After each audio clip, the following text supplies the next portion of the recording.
예, 고맙습니다. 바른미래당 제55차 원내대책회의를 개회하겠습니다.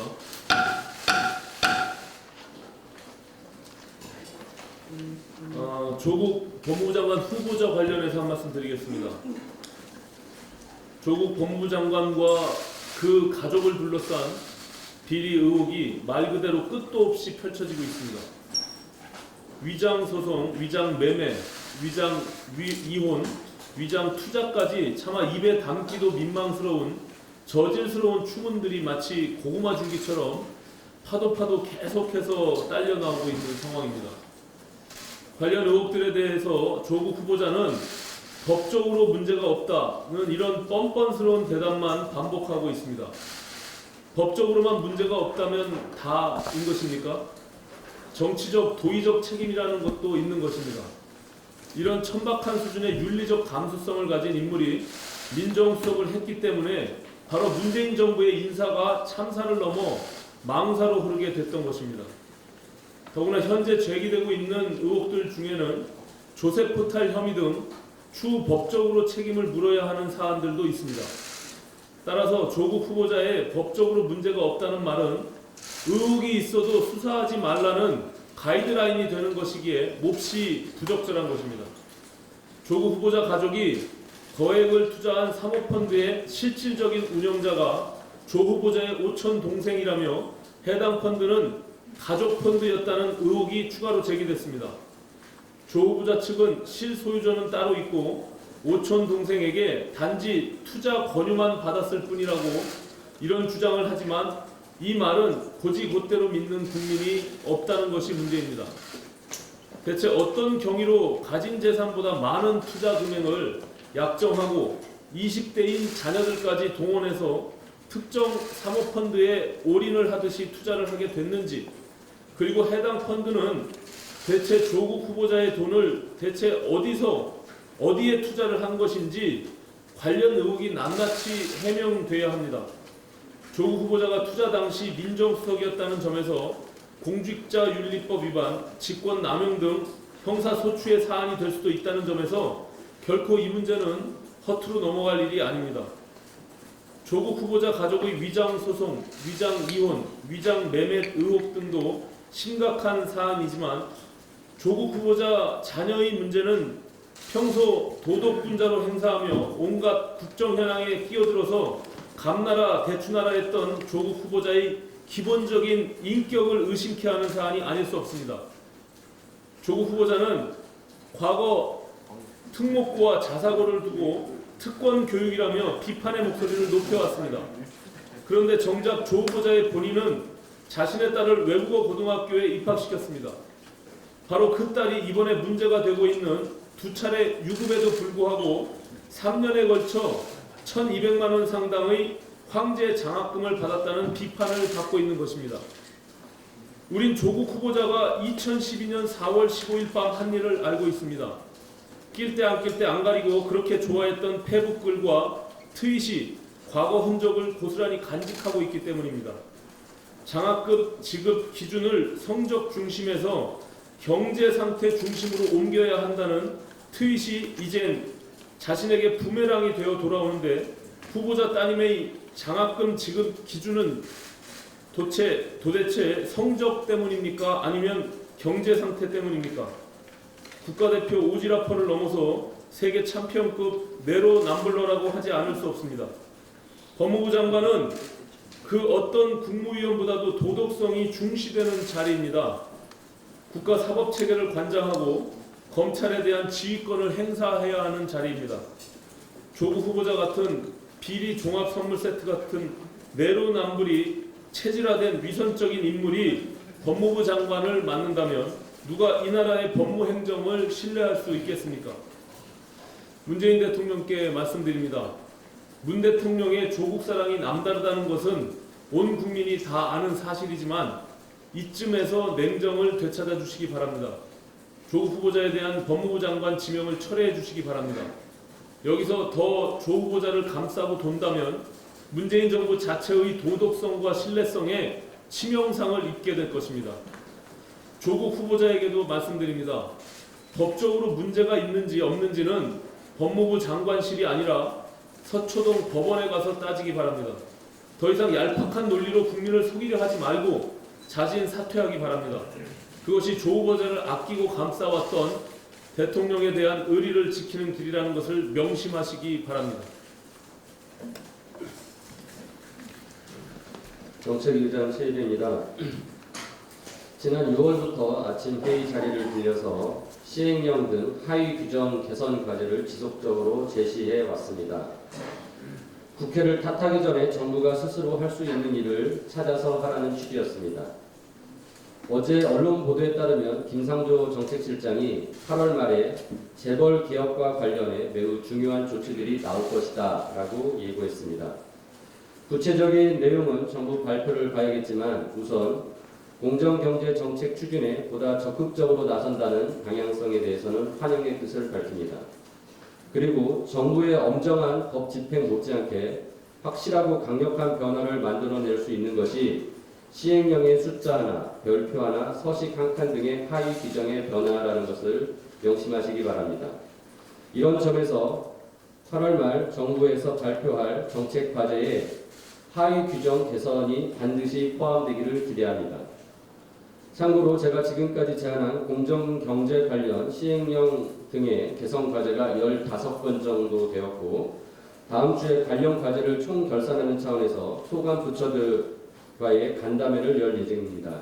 이 자리에 계신 언론 관계자 여러분들의 관심을 부탁드립니다. 한편 재벌개혁은 공정이나 금융위 같은 경제부처만 하는 것이 아닙니다. 진에어의 외국인 불법 임원 문제와 관련한 국토부, 삼성그룹의 노조 탄압과 관련한 고용노동부와 같이 모든 정부 부처가 재벌개혁과 공정경제 과제를 가지고 있습니다.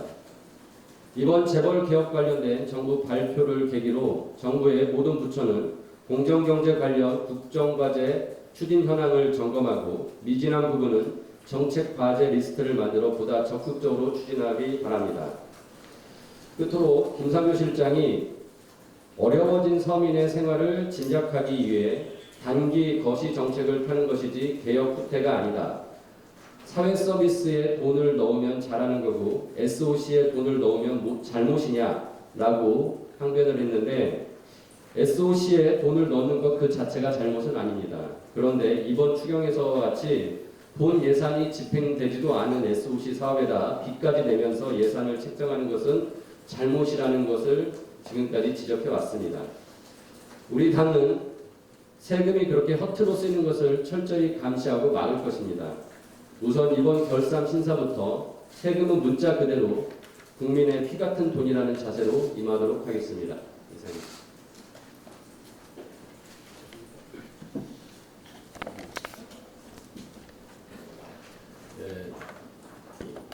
금년도 문재인 공약 자사고 폐지에 대해서 종합적으로 말씀드리고자 합니다.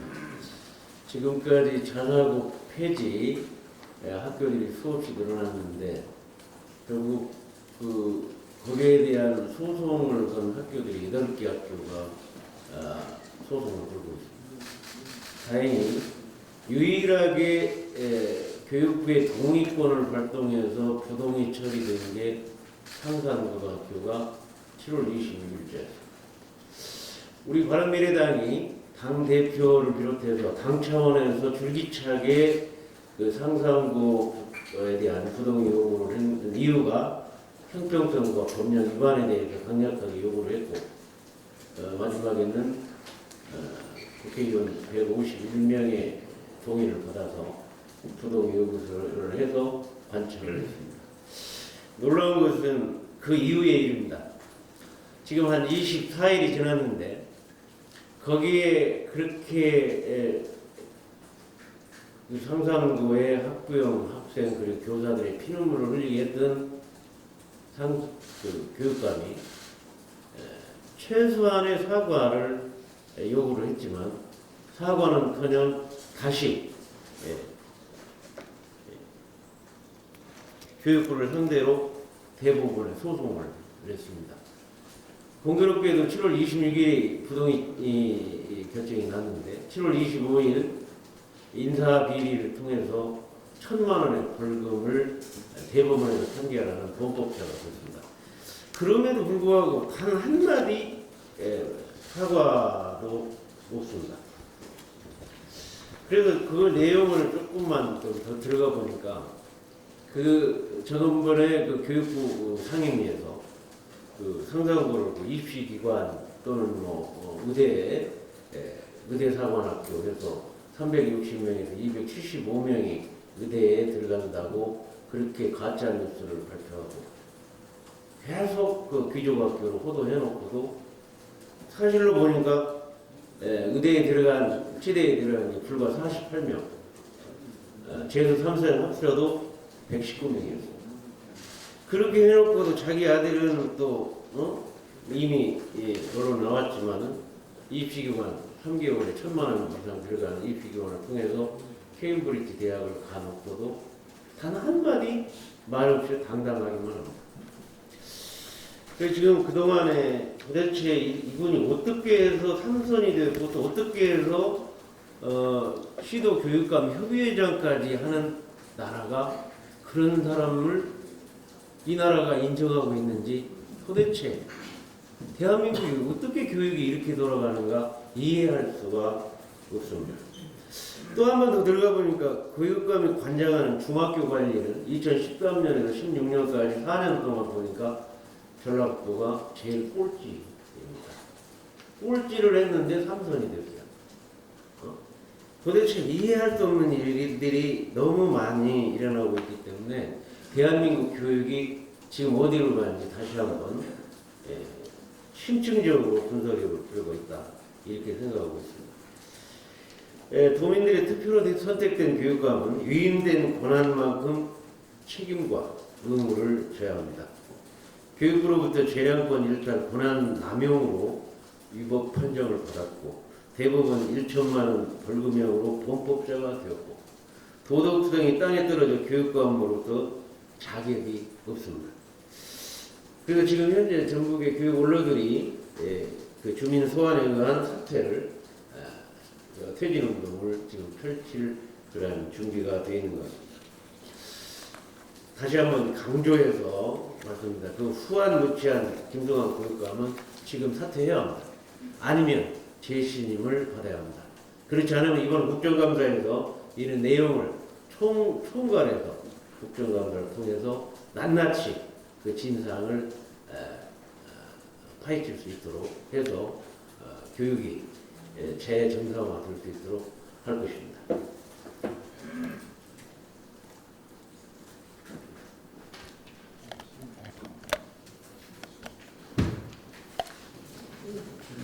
이달 과학기술정보통신부가 과천에서 세종으로 이사를 했고 어제 세종시 청사 형탄식이 열렸습니다.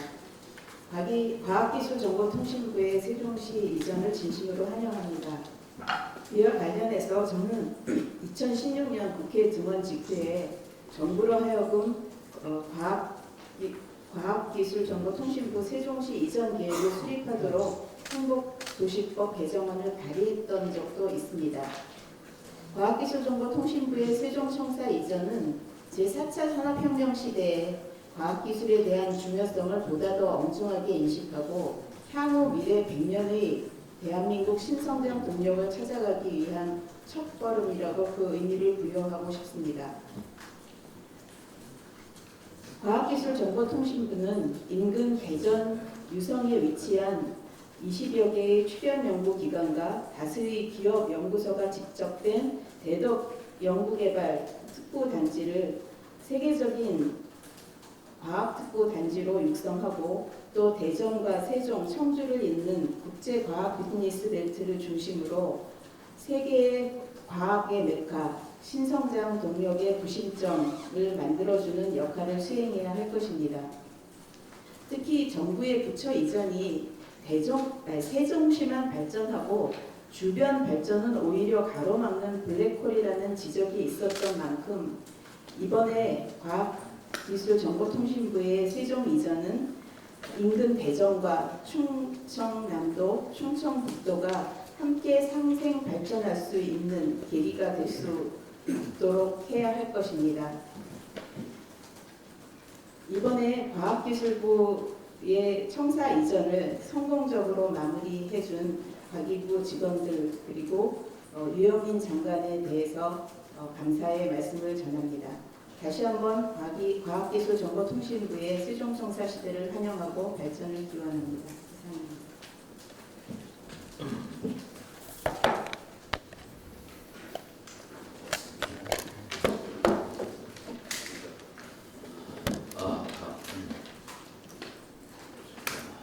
이번에 은행에서 판매한 해외 금리 연계 파생 결합 상품 DLS에 투자한 고객이 이자 수익은 고사하고 원금까지 모두 이를 위기에 처했습니다.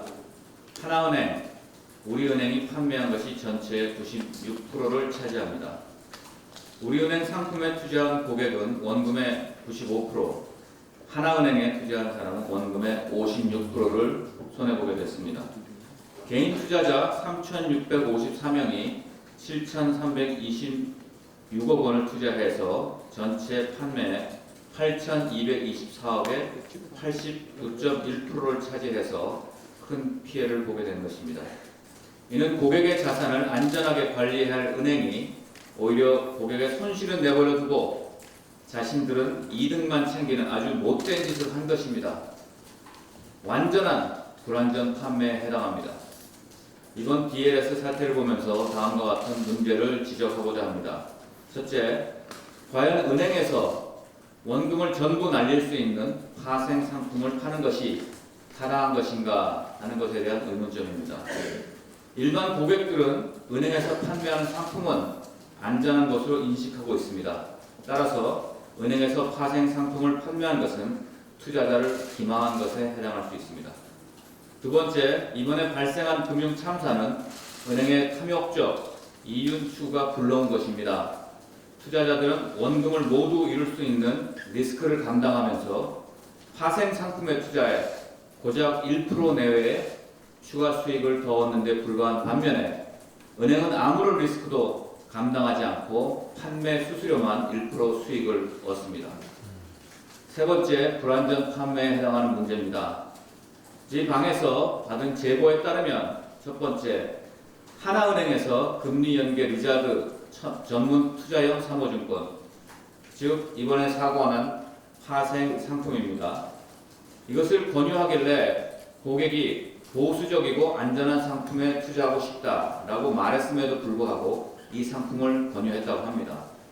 이는 고객이 보수적이고 안전한 상품을 투자하고 싶다는 것과 완전히 배치되는 상품 권유로 불완전 판매에 해당합니다. 두 번째, 은행 측에서는 월별, 분기별 수익률을 이메일 또는 문자로 계속 발송해 왔는데 수익률이 마이너스 10%, 마이너스 20%로 내려가서 은행에 전화를 해보면 수익률이 20%까지 떨어졌는데 어떻게 해야 되는지 물어봤음에도 담당자는 박스권 안에 있으니까 신경 쓰지 않아도 된다.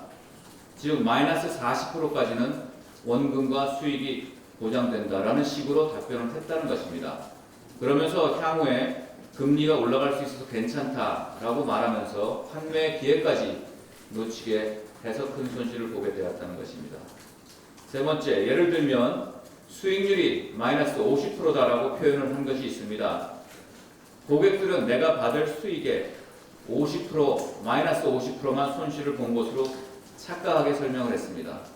이는 기존에 얻은 수익의 일부가 손실난 것으로 이해를 하고 원금 손실은 거의 나지 않은 것으로 착각하게 만든 것입니다. 예를 들면 고객이 10,000원을 투자해서 1% 수익을 주는 상품에 100원의 수익을 내야 되지만 마이너스 50% 수익이 난다면 100원 수익을 못 받고 50%는 50원이 손실이 난다는 것으로 착각하게 한 것입니다.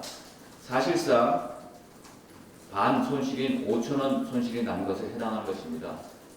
네 번째, 하나은행 등에서 판매한 파생 상품의 연령별 통계를 보면 약 1,500명 중에 40% 이상인 612명이 65세 이상으로 투자자 입장에서 도대체 이해하기 힘든 상품을 판매한 것입니다. 종합해보면 완전한 불완전 판매를 했다라는 증거입니다. 은행이든 그 누구든 못된 짓을 하면 망할 수 있다. 라는 것을 이번에 국가는 보여줘야 합니다. 징벌적 손해배상 제도 등의 도입으로 억울한 피해자를 구제하고 다시는 이런 일이 발생하지 않도록 기강을 잡아야 합니다. 이것이 바로 금융감독기관의 책무입니다. 이를 방기할 경우에 금융위원회 또 금융감독원은 존재할 이유를 상실하게 된다는 것을 분명히 경고합니다. 금융당국의 다음과 같은 의견을 촉구합니다. 첫 번째, 이번 사태와 관련해서 민원인의 내용을 종합해보면 완전한 불완전 판매로 판단되는데 철저하게 검사를 실시하고 파생 상품의 설계자를 찾아야 됩니다. 그래서 파생 상품의 설계자가 설계할 때 이 상품의 위험도, 특성 등을 본인은 완전히 파악을 제대로 하고 있었는지, 또 이것을 판매 주체인 은행에 정확히 알려줬는지 조사를 해야 합니다. 은행이 알았어도 문제고 몰랐어도 문제인 이런 황당한 일이 발생한 것입니다. 둘째, 불완전 판매로 확인되는 순간 분쟁조정위원회를 열어서 고객의 자산을 최대한 지킬 수 있는 방안을 마련해야 합니다. 또한 이번 사건처럼 의도한 부실의 경우에는 징벌적 손해배상제도 도입을 추진해야 합니다. 마지막으로 은행의 탐욕적 이윤 추구에 대해서 처벌 대책을 마련해야 합니다. 은행은 고객의 자산을 보수적으로 관리할 책임이 있음에도 불구하고 고객이 원금을 몽땅 날릴 수 있는 상품을 판매하면서 수수료만 챙기는 그런 파렴치한 행위를 이번에 한 것입니다. 그리고 은행이 원금이 깡통 날 수 있는 그런 파생 상품을 취급할 수 있는지에 대한 근본적 조사도 함께 해야 됩니다. 은행에서 판매되는 상품은 원금 손실이 5%나 10% 이내 보수적인 상품만 판매할 수 있도록 관련 제도를 정비해서 다시는 이런 사태가 발생하지 않게 금융당국은 만전을 기해야 할 것입니다. 작년 국감에서 저는 하나증권이 주관사로, 하나증권, 이베스트 증권이 주관사로, 나이스 신용평가회사가 평가회사로, 또 KTB 자산운용사가 판매회사로 삼각체제로 짜고 친 정말 중국 국조에너지 화공 집단의 부도가 정말 눈앞에 도래하는 그 채권을 펀드에 숨겨서 판 그 행위를 적발했습니다. 증권사가 이런 짓을 하고 부도가 뻔히 날 것을 일반인들에게 숨겨서 팔고 또 이렇게 손실이 날 수 있는 이런 파생 상품을 은행이 고객들에게 제대로 알리지도 않고 완벽하고도 완전한 불완전 판매를 했다는 거, 더 이상 이 땅에서 사라지게 이번에 철저하게 가려내지 않으면 금융감독기관을 비롯해 이 정부는 나라다운 나라를 지향할 자격이 없다, 이렇게 말씀드리고자 합니다.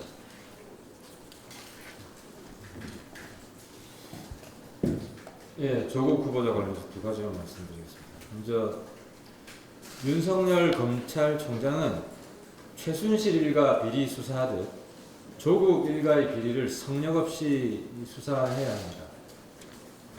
두 사건에 공통점이 있습니다. 최순실 사건이 그 딸 문제에서 커졌듯이 지금 조국 수석도 딸 문제로 커지고 있습니다. 어제는 뇌물성 장학금이 논란이 되었고, 또 오늘 아침 보도를 보니까 고급 의학 논문에 고등학생 딸이 제일 저자로 등재된 황당한 사건이 보도가 되었습니다.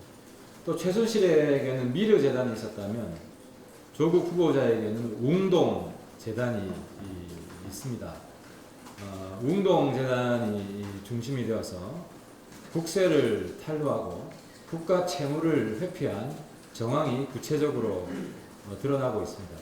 문재인 대통령은 윤석열 검찰총장 임명될 때 살아있는 권력에도 엄정 대응하라고 했습니다. 대통령의 지시입니다.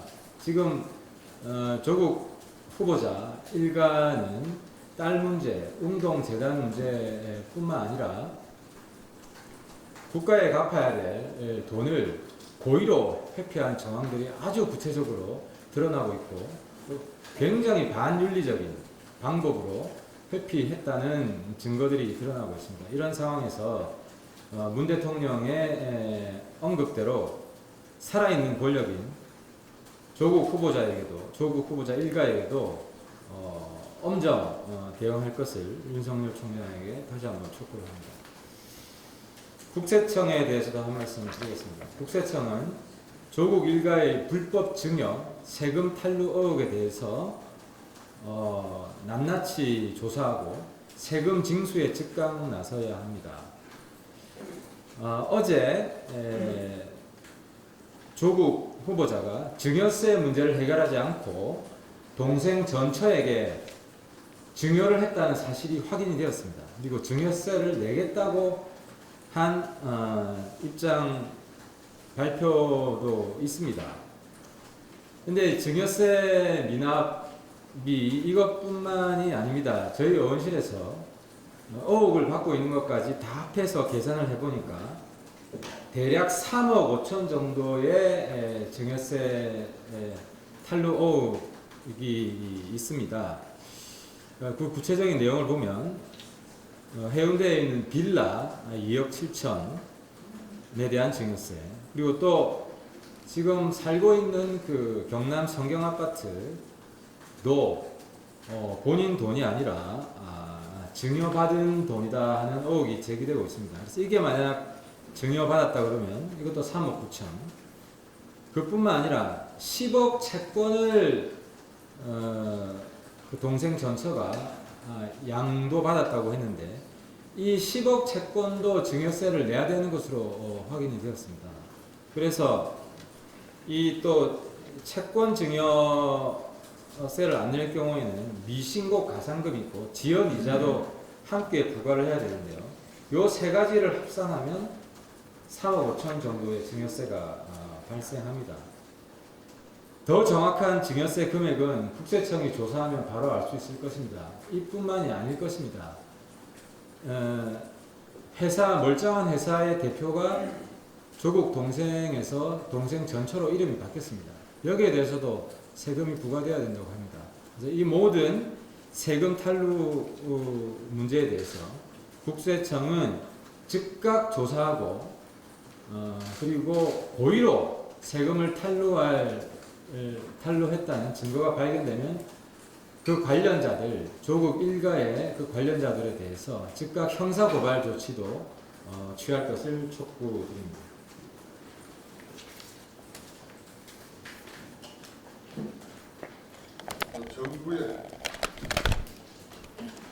정부의 대북 정책 수정을 촉구합니다. 북한이 금년 들어 총 7차례의 미사일 도발을 이어가고 있습니다.